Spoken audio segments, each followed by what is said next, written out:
حضرت عبد الواحد بن زید رحمۃ اللہ علیہ فرماتے ہیں کہ ہمارا ایک پڑوسی تھا، وہ ایک بادشاہ کی خدمت کیا کرتا تھا۔ وہ شخص اللہ کی یاد سے غافل اور فتنہ فساد پھیلانے میں مشہور تھا۔ ایک رات میں نے اسے خواب میں دیکھا کہ اس کا ہاتھ رسول اللہ صلی اللہ علیہ وسلم کے ہاتھ میں ہے۔ میں نے عرض کی، یا رسول اللہ علیہ وسلم، یہ شخص تو ان لوگوں میں سے ہے جو اللہ سے منہ موڑے ہوئے ہیں۔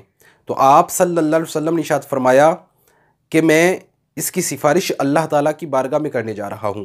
میں نے عرض کی، یا رسول اللہ علیہ وسلم، یہ مقام اس کو کس طرح حاصل ہوا؟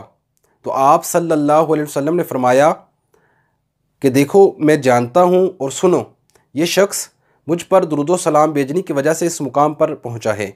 یہ شخص ہر روز رات کو سونے سے پہلے مجھ پر 1000 مرتبہ درود پاک پڑھتا ہے، تو میں اس کی سفارش اللہ تعالیٰ کی بارگاہ میں کرنے جا رہا ہوں اسی کے سبب۔ تو حضرت عبد الواحد بن زید رحمۃ اللہ فرماتے ہیں کہ اگلی صبح میں مسجد کے اندر اپنے دوستوں کے ساتھ بیٹھا ہوا تھا اور اسی شخص کے متعلق خواب کا ذکر کر رہا تھا کہ اسی اثناء میں وہ شخص مسجد میں داخل ہوا اور میرے پاس آ کر بیٹھ گیا اور رونے لگا اور کہنے لگا کہ اے عبد الواحد، میں آپ کے ہاتھ پر توبہ کرنا چاہتا ہوں۔ تو میں نے اسے توبہ کروائی اور پھر پوچھا کہ اس خواب کا کیا ہوا؟